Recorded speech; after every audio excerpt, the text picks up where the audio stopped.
Before I tell you how everything unraveled, you need to know this. There's nothing more painful than giving everything you have and still being told it's not enough. Sometimes the deepest wounds come from the people you raised, the people who once held your hand as children and now barely look you in the eye. I was just trying to help, and I lost everything in the process. Stick with me to the end, and you'll see why walking away was the best thing I ever did.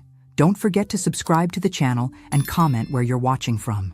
It was early March in Ohio, still cold enough to see your breath in the morning, but not cold enough to stay inside all day. I remember that because I was in the garden, deadheading the last of the frostbitten mums, when the phone rang. It was Brian. His voice was soft, almost too careful. "Hey, Mom, how are you doing?" I hadn't heard from him in over 3 weeks. Not unusual. Since his marriage to Tiffany, our calls had become less frequent, shorter, polite, but distant. I told him I was fine, that I had been keeping busy with the yard and sorting through some of Harold's old things. That was a lie. I hadn't touched Harold's closet since the funeral. Just the smell of his old jackets would bring me to my knees. But Brian didn't need to know that. "You've been alone for a while now," he said. I don't like the idea of you rattling around that big old house by yourself." I laughed a little, nervously. "I've managed. It's quiet, but it's home." Then came the pause, that hesitation in his tone, the kind that tells you what comes next has already been rehearsed. "I was talking with Tiffany and, well, we think maybe you should come live with us for a while." My heart skipped. "Live with you?" "Yeah, I mean, it'd be good for the kids. They miss you. And we've got that spare room, you know? You wouldn't be in the way." I didn't answer right away. Something about it felt off, not bad, just unexpected. The last time I visited, Tiffany barely spoke 2 sentences to me. She was always busy, always somewhere else, always glued to her phone. And Brian, he looked tired even back then, thinner than usual, eyes sunken like he hadn't slept in days. But the idea of being closer to my grandchildren stirred something in me. Maybe I was being silly. Maybe I had let my loneliness speak louder than my judgment. "I'll think about it," I told him. I sat with the thought for a full week. I walked through my empty house, past the family photos gathering dust, the old armchair Harold used to nap in, the teacups I hadn't used in months. I thought about the nights where I made dinner for one and left the TV on just to hear another voice in the room. And then I made the decision. I packed a suitcase. Not everything, just enough for a long stay. I left my house the way I found it. Quiet, a little sad, but still standing. I drove down to Brian's place, 2 towns over, with a heavy heart and cautious hope. When I pulled up, no one came out to greet me. Tiffany opened the door after I knocked twice. She didn't smile. "You're early," she said, stepping aside. The house smelled like takeout and diapers. Toys scattered the floor. The TV was blaring some cartoon I didn't recognize. Brian came down the stairs with the baby on his hip and hugged me quickly. Too quickly. The boys barely looked up. He pointed to the guest room. "We cleared it out for you. It's not perfect, but it's something." I stepped inside. It wasn't cleared out. There were boxes everywhere, a broken lamp in the corner, and an air mattress instead of a bed. No closet space, no place for my things. I smiled anyway. "It'll do," I said softly. I spent the first night lying on that air mattress, staring at the ceiling, listening to the sounds of a house I didn't belong to. I told myself this was temporary, that I was needed, that this was what family did for each other. But I couldn't shake the feeling that I had walked into something that had nothing to do with me being alone, and everything to do with them needing something from me. I didn't know it yet, but I had just stepped into a slow, quiet kind of betrayal, the kind that doesn't break you all at once. It chips away, day by day, until there's nothing left to give. The days that followed were filled with small silences and subtle dismissals. I tried to be helpful, offered to cook, to clean, to watch the boys while Tiffany scrolled endlessly on her phone or disappeared upstairs for hours. But nothing I did seemed to land right. Tiffany barely looked at me, and when she did, her expression hovered somewhere between forced politeness and quiet irritation. Brian was always busy, either working late, pacing the kitchen on tense phone calls, or retreating into the garage with a beer in hand.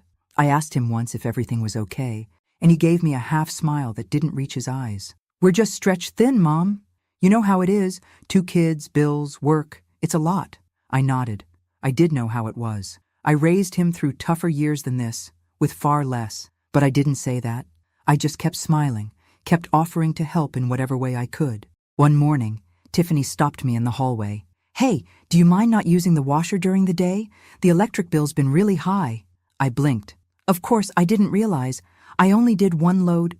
"It's fine," she cut in, walking away before I could finish. Another time, she sighed audibly when I left the bathroom light on for too long. Then it was the heating, then the water. Every gesture I made, folding the kids' clothes, sweeping the floor, even buying groceries, seemed to be met with quiet judgment.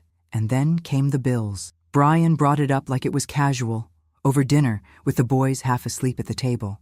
"I know it's a little awkward," he said, avoiding my eyes, "but things are tight right now. If you could maybe help with the hypotheca, just until we get caught up, I'd really appreciate it." I looked at him, stunned. "Of course," I said, almost automatically. "Just tell me what you need."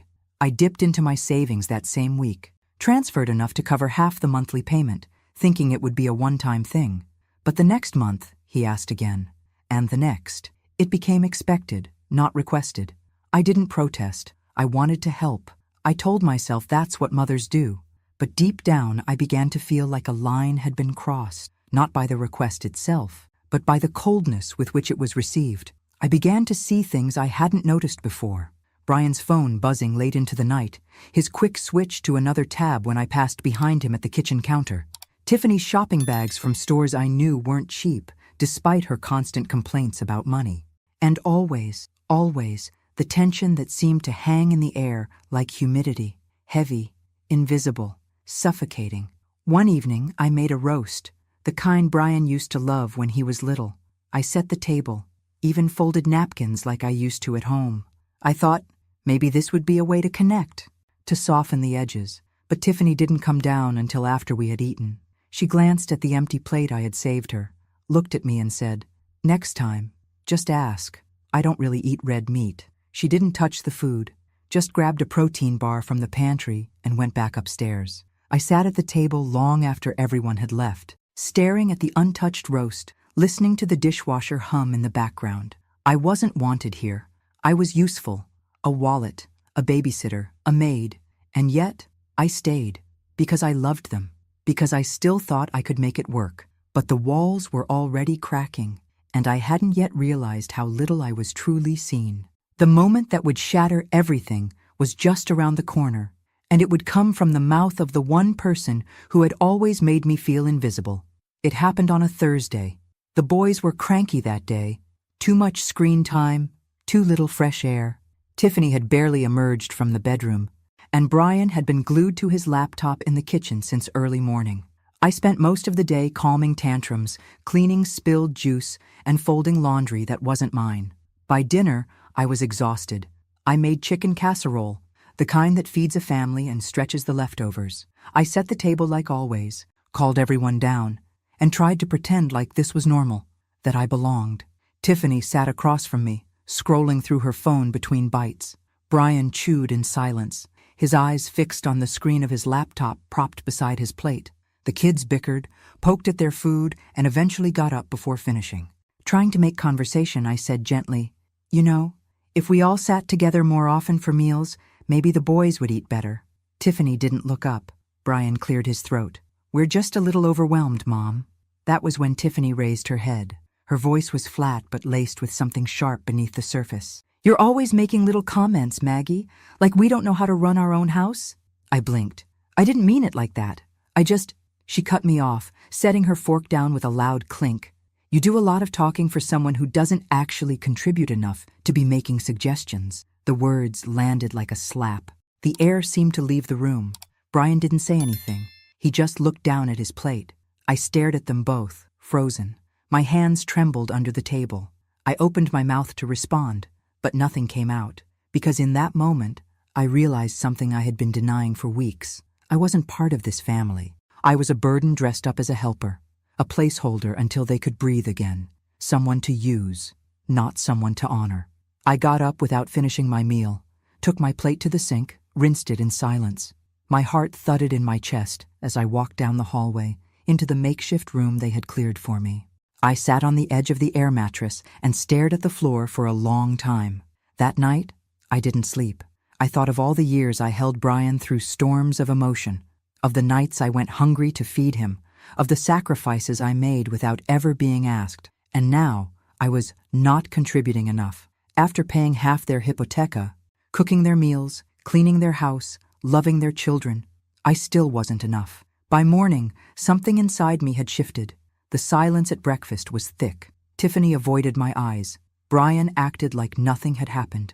I didn't speak. I couldn't, not without crying, and I wouldn't give them that. So I went back to the guest room, zipped up my suitcase, and began folding the few clothes I had taken from my real home, the one I should have never left. Then I saw it, outside the bedroom door, propped against the hallway wall, my suitcase, already packed, already waiting, as if they knew, as if this had been decided for me the moment Tiffany spoke those words. A part of me cracked, but another part, the deeper part, hardened. I was done. They didn't know it yet, but they were about to lose more than just their housekeeper, their unpaid nanny, their emergency fund. They were about to lose the one person who would have done anything to protect them, and I would make sure they felt every inch of that loss. I didn't say goodbye. I wanted to the boys at least, but I couldn't bring myself to wake them.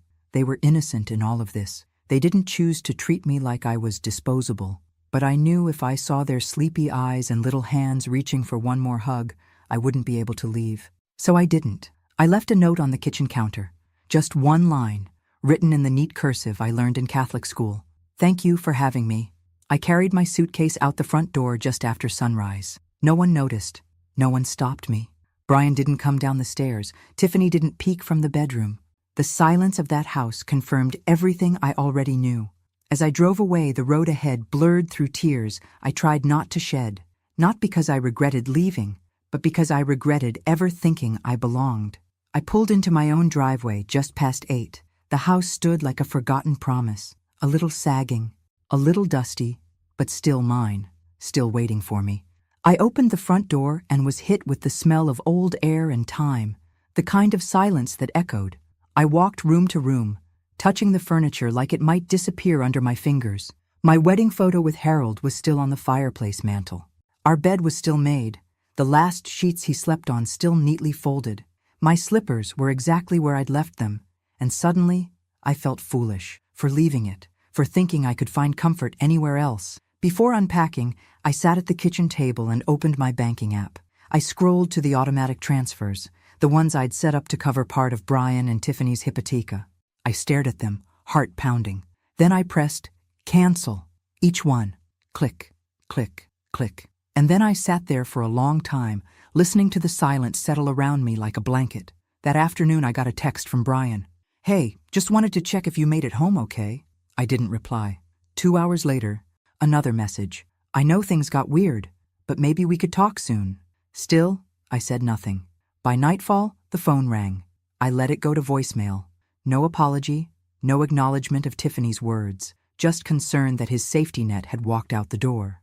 I heated up a frozen meal and sat at my own table for the first time in months. I didn't eat much, but I swallowed every bite with the kind of pride I hadn't tasted in years. They thought they could dismiss me like I was an old couch too worn to be useful, but they'd made one mistake. They thought I would stay quiet. They had no idea what losing me would cost them, and I was only beginning to realize the value they'd overlooked. The next time I heard from them, it wouldn't be a casual check-in. It would be a desperate cry for help. The first week back home felt like waking up from a long, aching dream. I cleaned every room, top to bottom, not because it needed it, but because I needed it. I needed to reclaim the space, to remind myself that I existed outside of their expectations, that I had a life before I became their solution. But even with the windows open and the sun warming the hardwood floors, the silence was heavy. I missed the boys, their laughter, their tiny hands tugging at my sleeve. I missed their messy questions and unexpected hugs. I didn't miss Tiffany's glares or Brian's passivity, but the kids, that hurt. A few days later, I bought them a gift. I know what you're thinking. They didn't deserve it. Maybe not, but the boys did. They had no idea what their parents had done, no idea what had been said behind closed doors or what it felt like to be discarded by your own son. So I ordered 2 new iPads, preloaded them with educational games and drawing apps, and added a soft leather case to each, navy blue for Jake, forest green for Liam. I wrapped them carefully, wrote a handwritten note, and paid extra for overnight delivery. The note said, "Even when I'm far away, I'm always right here. Love." Grandma! No response came from Brian. No text, no thank you. Nothing from Tiffany, of course, but I knew they received the packages. I had tracking confirmation.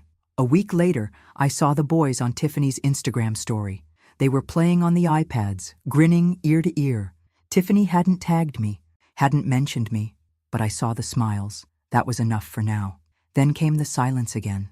I busied myself with puzzles and books and long walks around the block. I didn't cry, not out loud, but every time I passed the hallway where Harold's coat still hung, I felt my throat tighten. And then one night, out of nowhere, I woke up with a strange pit in my stomach. Something told me to check my finances. I hadn't thought much about it since canceling the transfers, but I logged into my bank anyway and found nothing out of the ordinary. What did catch my eye, though, was an email alert from 2 months prior. One I hadn't opened in the chaos of moving. It was from my bank. A notification of a large withdrawal Brian had made, money that hadn't gone to the hypotheca. My heart raced. I dug deeper, pulled old statements. I wasn't sure what I was looking for, but I knew something was wrong. The numbers didn't add up. There were repeated charges for a company I didn't recognize, something with a vague name. I Googled it. It was a gambling site. I stared at the screen, stunned. Over a dozen charges, spread out over weeks, hundreds of dollars each time, sometimes days apart, all while I was under their roof, all while he was telling me how tight things were, while he let his wife belittle me, while I paid his bills. It hit me like a punch to the gut. He didn't just use me, he lied to me, not just by omission, but with full knowledge that he was funneling my money into a hole he couldn't crawl out of. And worse, he didn't even ask for help. He hid it, buried it under fake politeness and long silences. That night, I sat in the living room, lights off, the blue glow of the computer screen casting shadows on the walls. I thought of every time I believed I was helping him, supporting him, saving him, and realized he was letting me drown myself to keep his head above water. I didn't cry, I didn't scream, I just sat there. And for the first time in my life, I felt something I had never felt toward my own child. Resentment, not the sharp kind, but the slow, acidic kind that eats at your ribs. The kind that comes from knowing your love was weaponized. And I knew in that moment, nothing would ever be the same between us again. The next morning, I woke up changed. I didn't feel like myself, not the version of me that used to excuse, to soften, to look the other way. I felt sharper, colder, like something inside had finally snapped back into alignment after years of being dislocated. I didn't text Brian. I didn't confront him. What was the point? He'd just deny it, minimize it, blame stress or Tiffany or life. I knew how that dance went. I'd watched Harold do it with his own secrets more times than I care to count. But this wasn't about Harold. This was about me. I opened a new savings account that day. One Brian couldn't touch, transferred everything I had left, closed the old one, canceled the card I'd once handed to him just in case, deleted every automatic payment that had his name attached to it. Then I changed the locks on my front door. It was dramatic. I knew that, but it felt right, like a ritual, sealing the space between the woman I used to be and the woman I was becoming. The calls started a week later. First, it was just Brian, casual check-ins, just wanted to say hi. Miss the boys? But I heard the edge in his voice, the tension. He wasn't just calling to chat. Then the questions came. Hey, did the bank call you? Something weird happened with my account. I think there's been a mistake with the hypotheca. Did you maybe forget to... I didn't answer. Let every call go to voicemail. The texts started stacking up like unpaid bills. Tiffany says you changed your number? Are you okay? You've been acting strange. Can we just talk? Please. No, we couldn't. I watched from a distance as the cracks in their perfect little house deepened. Tiffany started posting fewer photos. When she did, her smile looked tired, forced. The kids' clothes looked older, the backgrounds more cluttered. The tone changed. I could tell. The money was drying up. Then came the real sign, the one that hit me like a vindication I didn't even know I wanted. A letter from the bank, addressed to me by mistake, or maybe on purpose, since I'd once co-signed something I barely understood. Pre-foreclosure notice. I stared at the word delinquent like it was written in fire. That same night, Brian called again. I didn't answer. He texted instead. I know you're upset, but Mom, we need help, just this once. Please. No apology, no acknowledgement of the gambling, the lies, the betrayal, just desperation. And I'll admit it, a part of me ached to fix it, to make everything right, to be the mother who swoops in, who saves the day, who earns back her worth through sacrifice. But that part of me was dying, starved by years of one-sided giving. Instead, I sat down and wrote a letter, not to Brian, not to Tiffany, to myself. I listed everything I'd given, every bill I'd paid, every favor, every ride, every meal, every sacrifice. Then, beneath it, I wrote, and still, it wasn't enough. That sentence stared back at me like a verdict. It was the truth, and finally, I was done trying to rewrite it. They were about to learn what life looked like without me, and I was about to learn what life looked like when I chose me first. I disappeared. Not physically. I was still in my home, still walking the same streets, still buying my groceries at the same corner store. But emotionally, digitally, spiritually, I vanished. I shut down Facebook, blocked Brian's number, changed my email, turned off notifications for everything. I needed silence, not the heavy, painful kind I'd lived with since Harold died, but a new kind, clean silence, the kind that makes space for something better. I started small, a walk every morning, just 20 minutes through my neighborhood, past the same mailboxes and barking dogs and hedges I'd seen 1,000 times before. But now, with different eyes, the air felt colder, crisper, like it had more truth in it, like it could cut through denial. Then I signed up for therapy. Not because I was broken, though maybe I was, but because I needed someone to talk to who wouldn't try to manipulate me, guilt me, or demand anything from me. I cried through the first 3 sessions. I hadn't cried in front of another human being in years. I told her everything. About Harold's quiet selfishness, about Brian's distance, about Tiffany's disdain, about the time I overheard Tiffany mocking my clothes to a friend on speakerphone, about the meals they didn't thank me for, about the way Brian used to call me Mama when he needed something, and Ma when he didn't want to talk, about how I'd paid for his childhood, his college, his first car, his wedding suit, and now his hypotheca, unknowingly fueling his addiction while being told I wasn't enough. My therapist didn't say much, but she looked at me, really looked, and somehow, that was everything.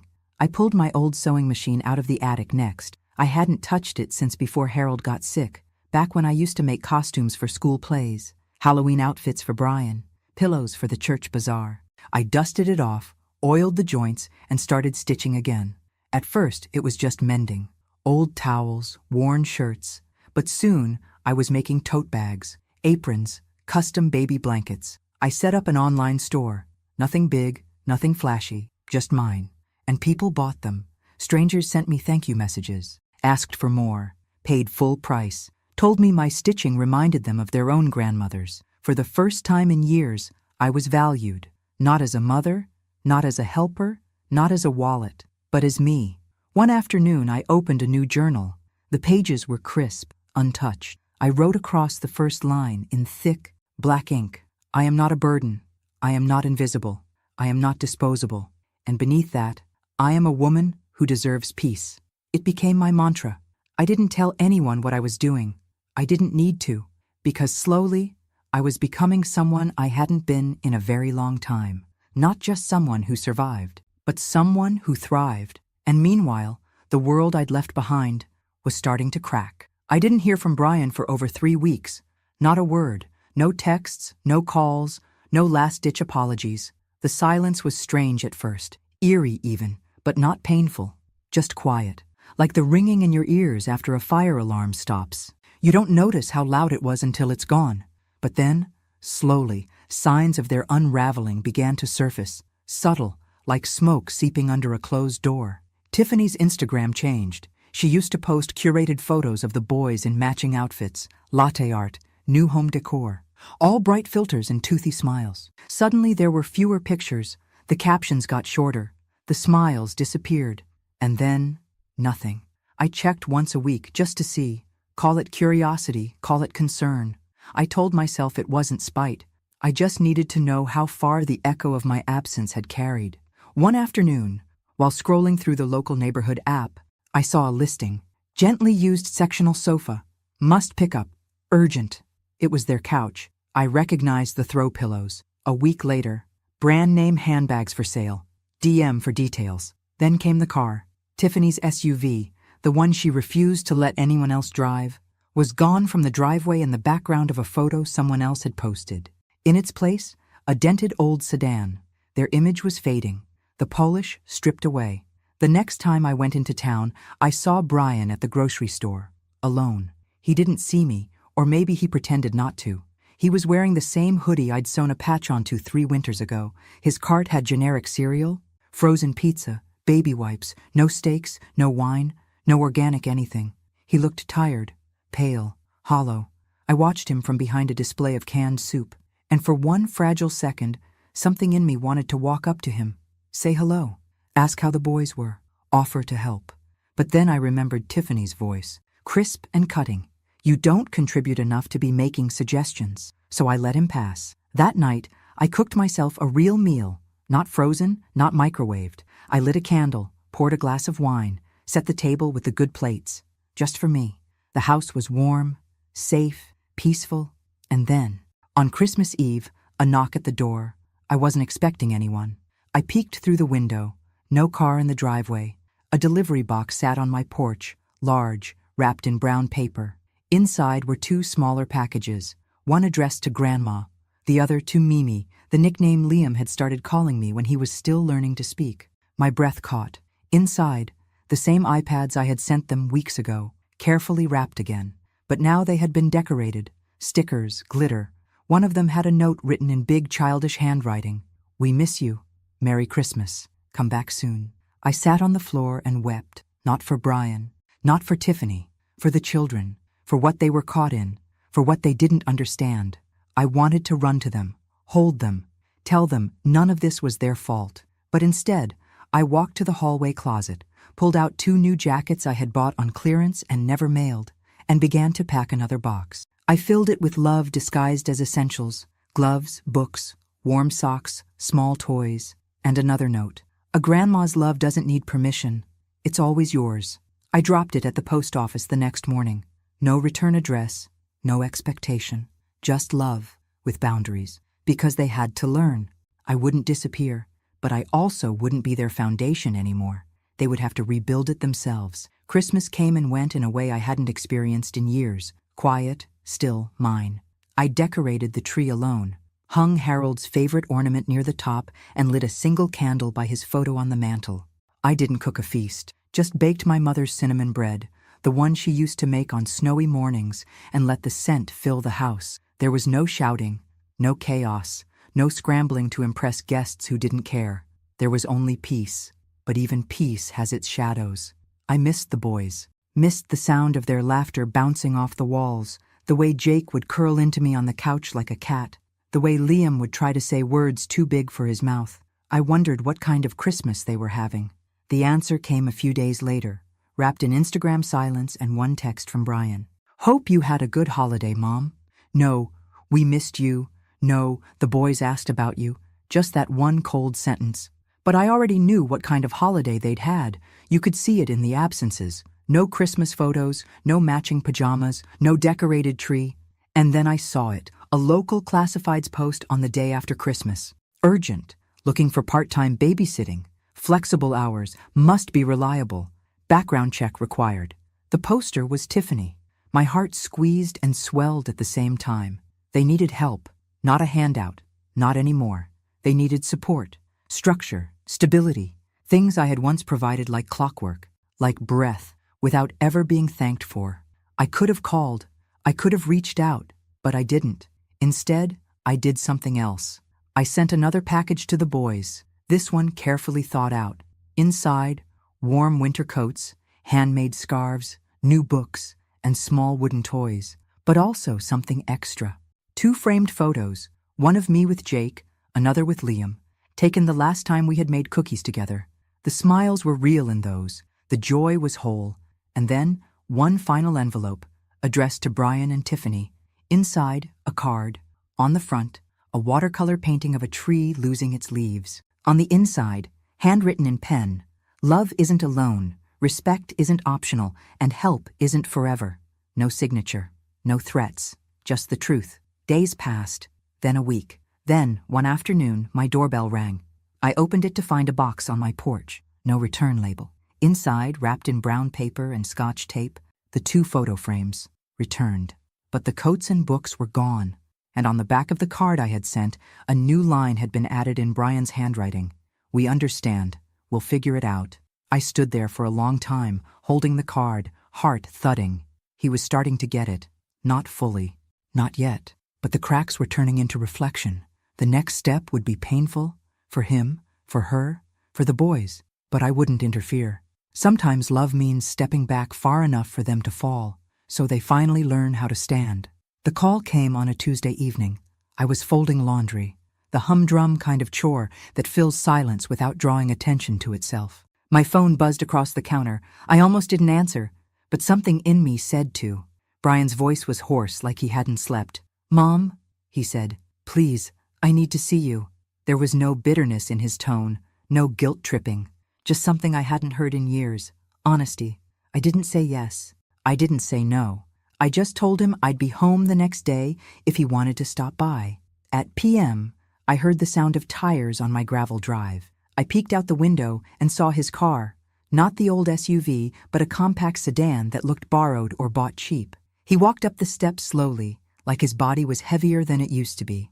When I opened the door, I barely recognized him.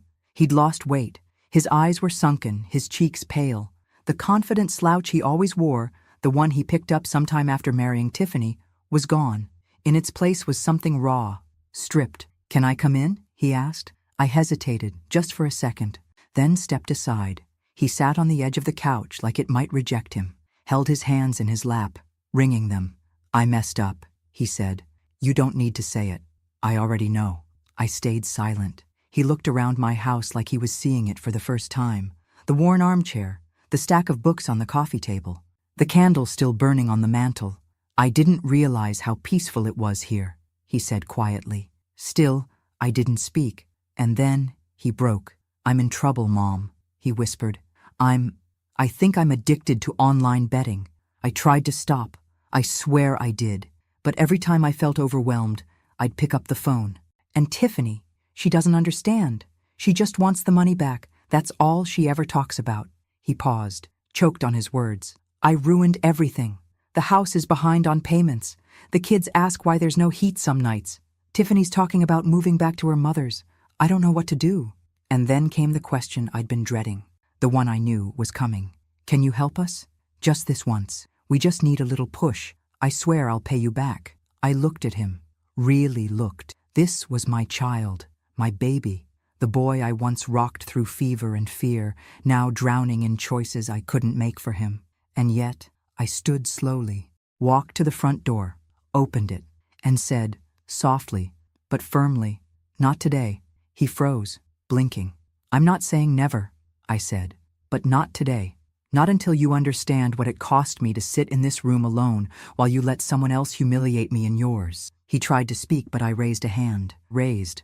"I loved you through every stage of your life. I sacrificed without asking. I gave until I disappeared, and you watched it happen. You let it happen. So now, you'll have to live in the silence you created."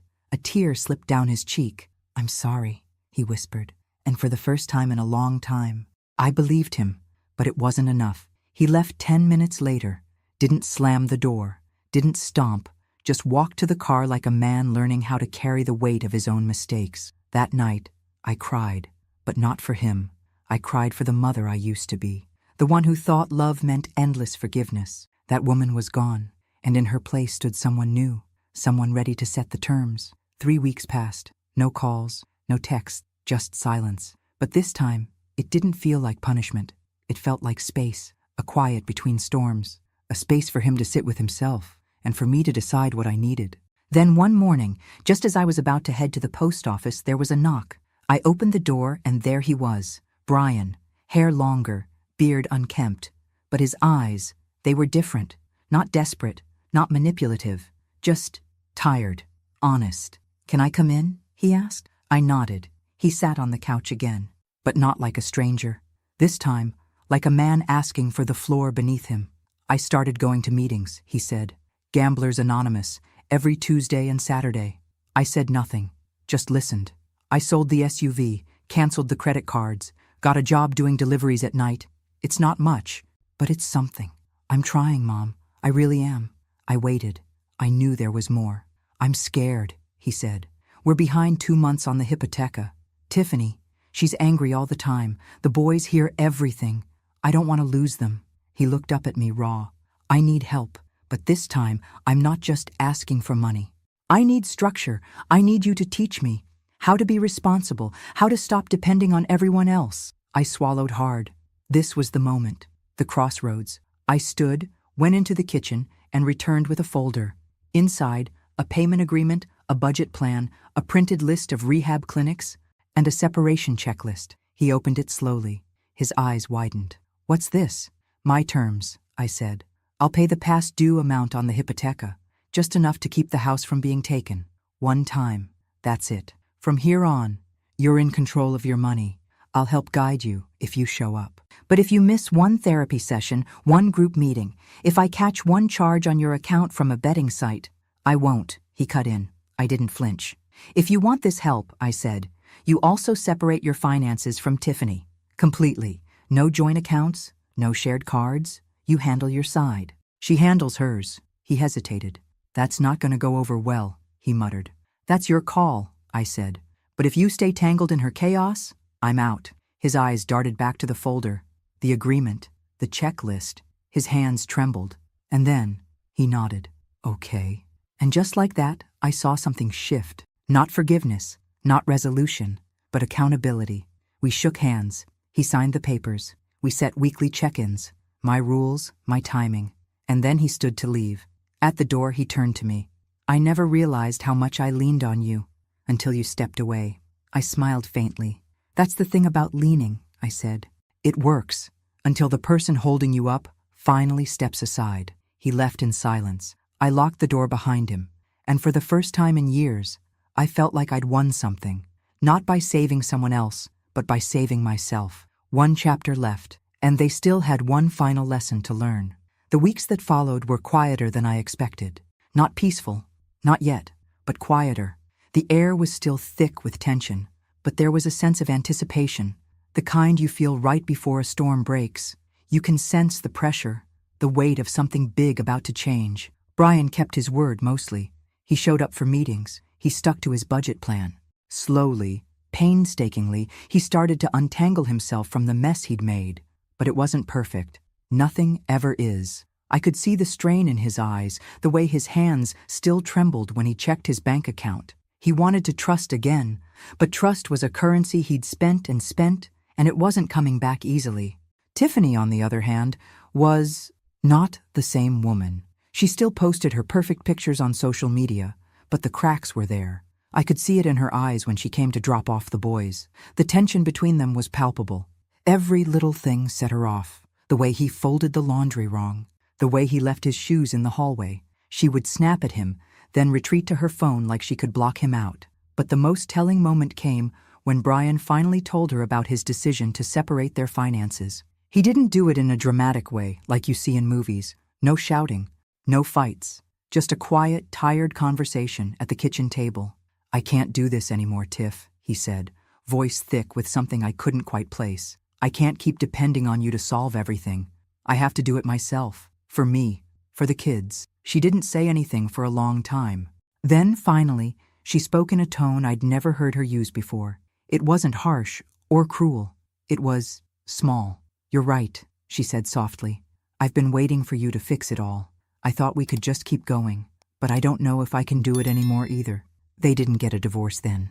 But there was something in the way he looked at her, not with resentment, but with acceptance. He had done what I had asked. He had made the choice to stand on his own feet, and it was hard, but it was happening, slowly. And I didn't offer my help. I didn't offer a shoulder. I didn't step in. I let them figure it out. A week later, I received a call from Brian. It was late. Around p.m., I'd just finished a project for my little side business and was cleaning up the kitchen when my phone rang.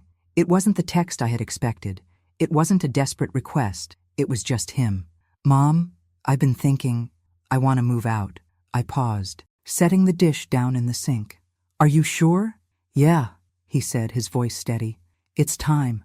I can't keep living under this roof like I'm just a guest. I need my own place. I need to be able to take care of my kids the right way. It's going to be hard, but I can do it. I want to do it. I took a deep breath. You're right, I said, my voice tight but calm. You can do it. I know you can. I didn't tell him what I was thinking, that this was the moment. This was the first real step toward the future I had been waiting for. Not for me, not for them, but for him, his future, his stability. We ended the call with a promise, not to each other, but to ourselves. He was going to make it. A few days later, I saw him again. He was standing by his car outside a small duplex. He looked different, not just physically, though he'd gained weight and had cleaned up a little, but something else had changed. There was a quiet strength in him. He had done what I never thought he could. He didn't ask for help this time. Instead, he held out the keys to his new place, not in a boastful way, not like a man who had won, but like a man who had earned it. Mom, he said, his voice steady and clear, I did it.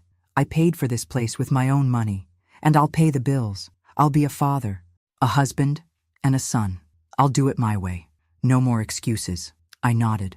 I'm proud of you, I said, my voice breaking, though I wasn't sure why. I wouldn't have done it without you, he admitted, his voice thick with gratitude. But you didn't just give me the money. You gave me the space to find myself again. And that was enough. I hugged him tightly. The warmth of it didn't come from pity or regret. It came from a place of understanding. We had both fought this battle for so long, side by side, but never really together. Now, we were both standing on our own 2 feet, and I realized in that moment that I didn't need to save him anymore. He had saved himself. I watched him drive away, the car disappearing down the street, and I felt something I hadn't felt in years. Freedom. Not just for me, but for him, for all of us. And for the first time in years, I felt truly at peace. Thanks for listening. Don't forget to subscribe and feel free to share your story in the comments. Your voice matters.